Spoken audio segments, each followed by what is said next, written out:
My message to you is the message I have given to your brothers everywhere. To gain independence, we must prove worthy of it. There must be Hindu-Muslim unity always.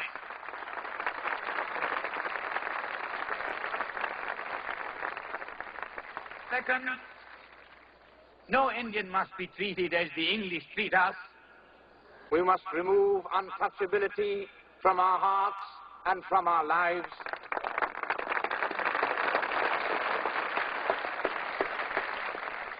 Third, we must defy the British.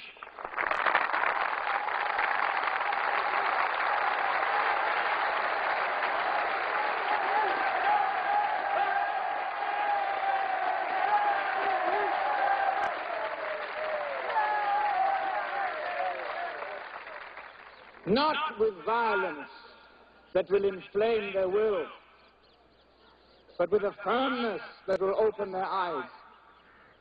English factories make the cloth. That makes our poverty. All those who wish to make the English see, bring me the cloth from Manchester and Leeds that you wear today, and we will light a fire that will be seen in Delhi and in London. And if, like me, you are left with only one piece of homespun, wear it with dignity.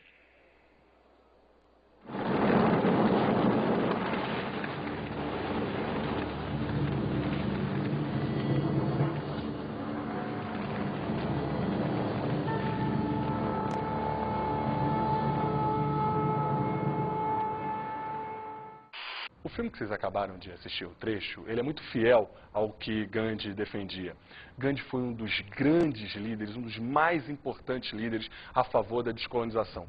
E até hoje, até os nossos dias, Gandhi é influência para muitos políticos, inclusive um muito conhecido, o pastor Martin Luther King, que em 1960 usou também da desobediência civil para defender os direitos civis para os negros lá nos Estados Unidos.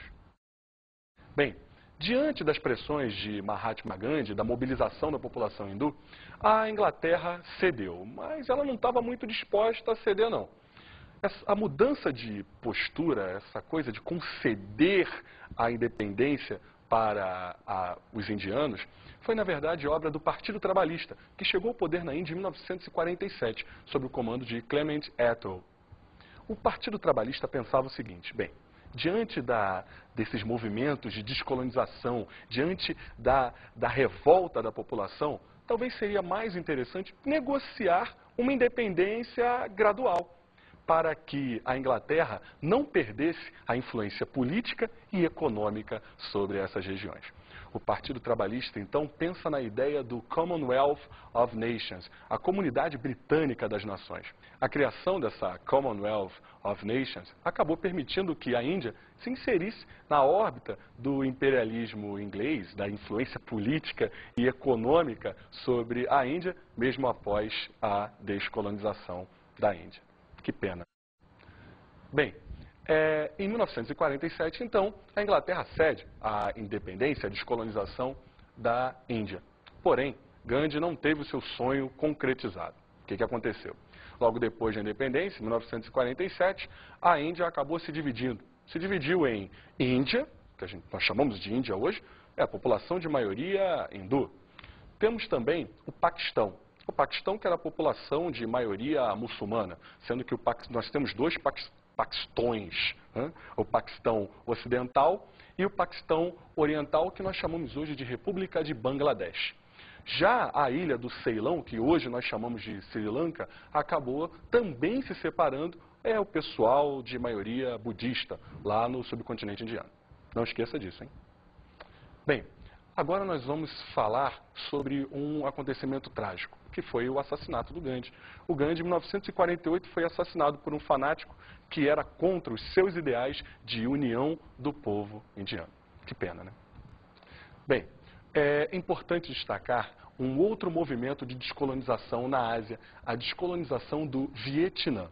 O Vietnã, que tinha ocupação francesa, mas que acabou, a partir da década de 1940, conhecendo um movimento de guerrilha rural, de guerrilha florestal no Vietnã, contra o imperialismo francês na região.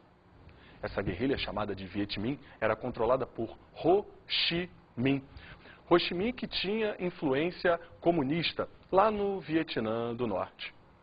Em 1954, o Ho Chi Minh e o pessoal do Viet Minh conseguiram obter a independência, a descolonização, venceram a França na Batalha de Dien Bien Phu. A derrota francesa acabou fazendo com que os franceses chamassem os vietnamitas para negociação. Foi a Conferência de Genebra de 1954. A Conferência de Genebra decidiu que, em 1954, o Vietnã seria dividido em Vietnã do Norte, de influência comunista, sob a liderança de Ho Chi Minh, e o Vietnã do Sul, de influência capitalista. Você está percebendo muito bem essa bipolarização do Vietnã entre comunistas e capitalistas dentro da conjuntura de Guerra Fria. Em Genebra, em 1954, pensou-se em realizar um plebiscito. Você sabe, o plebiscito é uma consulta à população. Essa consulta tinha o seguinte objetivo: consultar a população para saber se a população queria que o Vietnã se unificasse e qual o regime a se adotar, o comunismo ou o capitalismo. Os Estados Unidos tinham um grande medo da influência, da popularidade do Ho Chi Minh lá no Vietnã.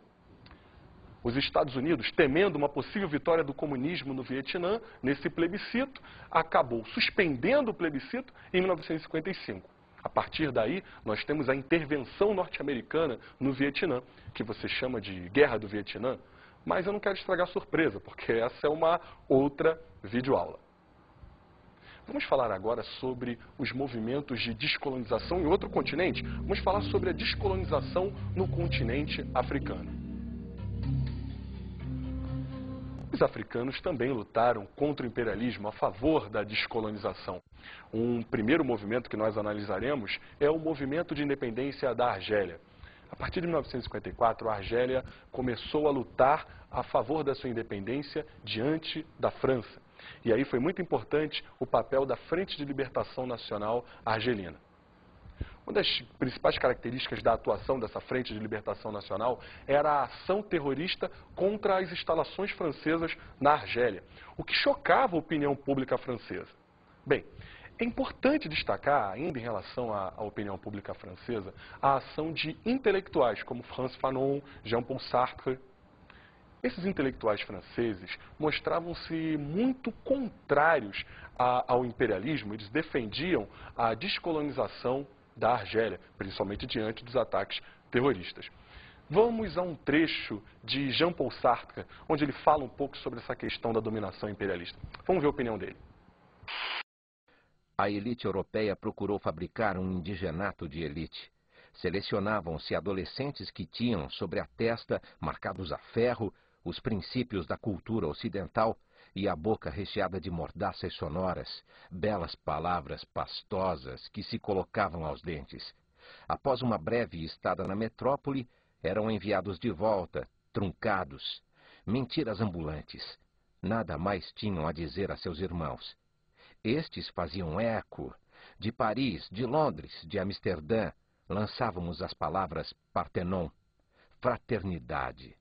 E em alguma parte da África, da Ásia, lábios se entreabriam. Tenon, nidade. Era a idade do ouro.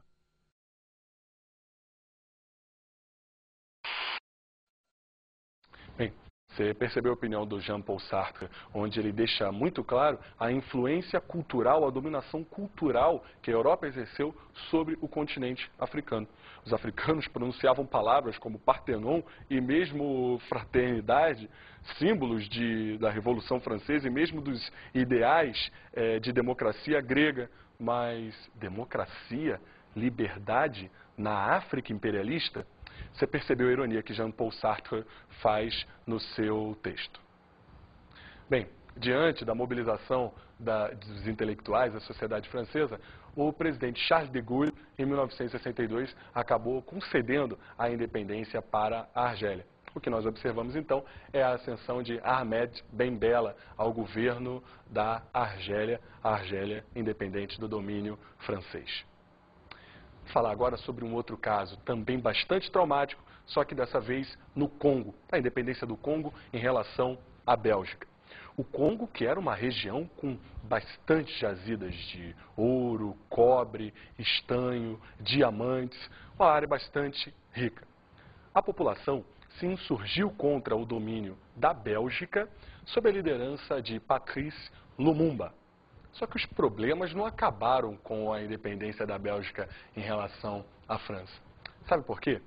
Porque surgiu na província de Katanga um movimento de separação. A província de Katanga, no Congo, queria se separar do restante do Congo. Essa insurgência foi, na verdade, elaborada pela Union Minière.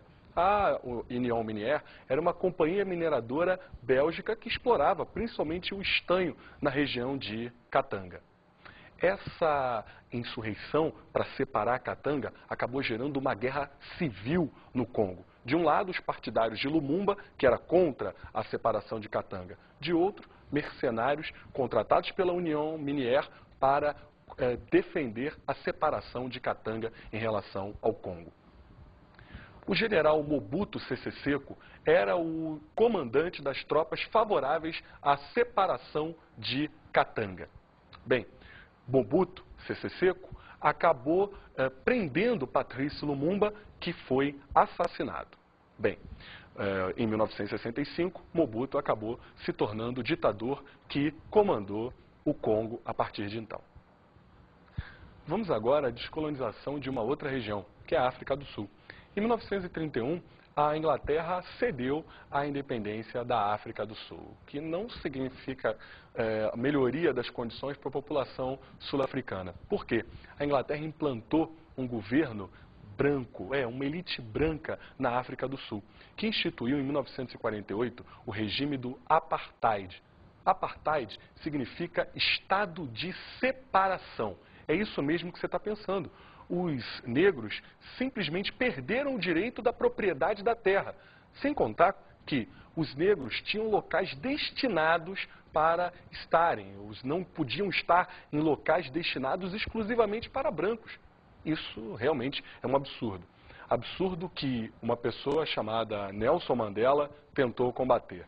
E por combater o apartheid, na década de 1960, Nelson Mandela foi preso por essa mesma elite branca da África do Sul e condenado à prisão perpétua. Na década de 90, ele foi solto e acabou se tornando presidente da África do Sul. Bem, vou falar sobre outro movimento de independência, só que agora na África Portuguesa, os movimentos de descolonização na África Portuguesa. Nós chamamos esse processo de descolonização da África Portuguesa de processo tardio, porque somente a partir da década de 70 que a África Portuguesa conseguiu a sua independência em relação a Portugal. Tudo isso por causa da ditadura de Salazar, que durou até 1974, quando foi derrubada pela Revolução dos Cravos em Portugal. Com a derrubada de Salazar, que era completamente contra a descolonização, Portugal e a África Portuguesa começaram a negociar os planos para descolonização.